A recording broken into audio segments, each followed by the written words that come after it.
Hey YouTubers. So, not making a lot of progress tonight, but made a little bit.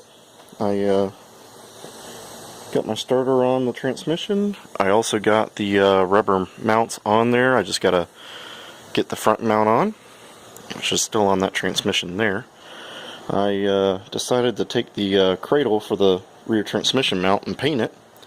And I've decided to stop tonight before I go any farther because I started wondering which way that transmission cradle goes back on if I was going to try and put it on there. And that's when I realized I must be tired or something, because it only goes on one way. Which means I did not get to put the flywheel on just yet. I did JB weld up the little oil galley plugs in the back here, so hopefully I won't have any problems with those. I think it was the flywheel seal, the main problem, because it was pinched. And that's what I'm hoping is the main deal why it was leaking oil, which makes sense. It didn't leak oil until I pushed down the pressure plate. So, you know, if it was the oil galley plugs, I think it would have leaked when I ran it in for 20 minutes. One of the subscribers asked why I use tape on the back here. This is just aluminum tape. I used to use duct tape, but I find that the aluminum, like air conditioning duct tape, works better, it sticks better. And, you know, there's probably an insulation value, who knows. The main reason why I'm doing that is the engine tins just fit so horribly together on these aftermarket shrouds, especially if you're mixing German and aftermarket stuff. And so, you know, just trying to reduce air loss from going around the cooler, escaping hot air, escaping back into the engine compartment, I've started covering up the ductwork, you know, and it probably helps. I mean, I haven't ever took any measurements to see. It's just, you know, like, it makes sense type deal there. The little tubes here are, if anybody's read the Berg stuff, this is a Gene Berg idea. I think he recommended to do one. I've done two. It's hard to get two in here, especially on this side, because there's not much meat there. But I think that's a 2 1/4 or 2 1/2 inch piece of exhaust tubing, and just used to run a scoop underneath the car and scoop air into the engine compartment as it's going down the road. I don't have the scoop anymore, but I just leave them open anyways. I figure it's sucking air. It's probably sucking a little hot air here, but I got a big honking heat generating turbo sitting back there, so, you know, it's probably not the biggest deal in the world anymore.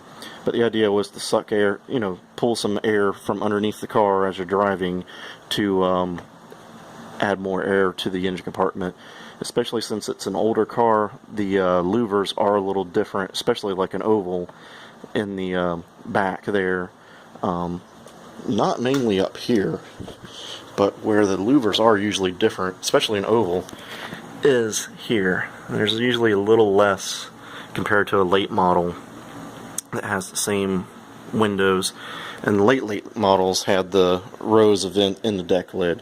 So, you know, obviously getting air into the engine became a problem later, even for Volkswagen, because they wouldn't punch holes in the deck lid and spend the money to make another die in a tool unless they absolutely had to. So, you know, with the later model fan, it's a bigger motor, it's, you know, all that kind of adds up, especially if you're running dual Webers or any dual carbs. You're going to, you know, require more air, especially when you're trying, you know, probably driving around, average driving, not really going to probably have a big difference because your horsepower requirements is not any different to go 60 as it is with stocker.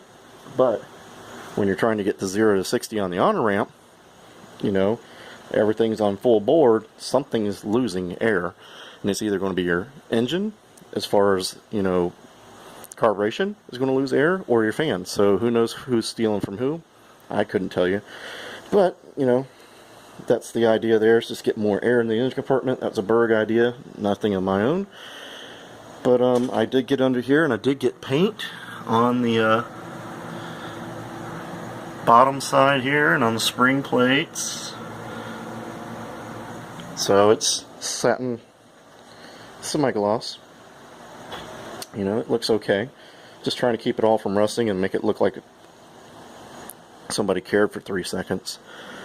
But that's about it right now, guys. Tomorrow I'll come out here, and tomorrow's the big day. I'll have a full day to work on it, and we'll see how far I get, you know.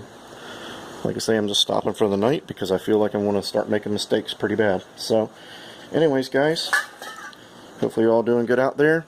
Hopefully, Old Speed Cy, hopefully your car doesn't have any real true damage. You know, he said that he left a comment, said that he heard a funny noise under boost, so he's thinking he may have a head or something issue. Hopefully not. Hopefully it's something easy to solve. You know, maybe it just needs to be retorqued. But anyways, wish you the best of luck with that, man, so you can get that thing out there. I want to see what power that thing makes. I want to see what this makes someday. I just got to get it run long enough to do that. So, and another subscriber told me about these garbage fuel pressure regulators, and I know they're garbage. It's just, that's what I had laying around, you know, spur of the moment. You know, this has the plastic fittings, and he said it's exploded on him and dumped fuel everywhere.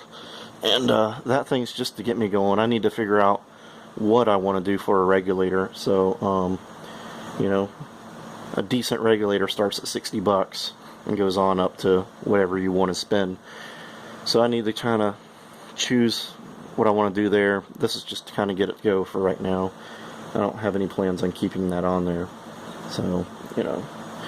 Anyways, I'll let you guys go, and hopefully I'll get this thing going again, and we'll be able to actually get it going down the road and make some tuning passes on it. I need to put the wideband on there, and let's get some fun with this thing instead of working on it.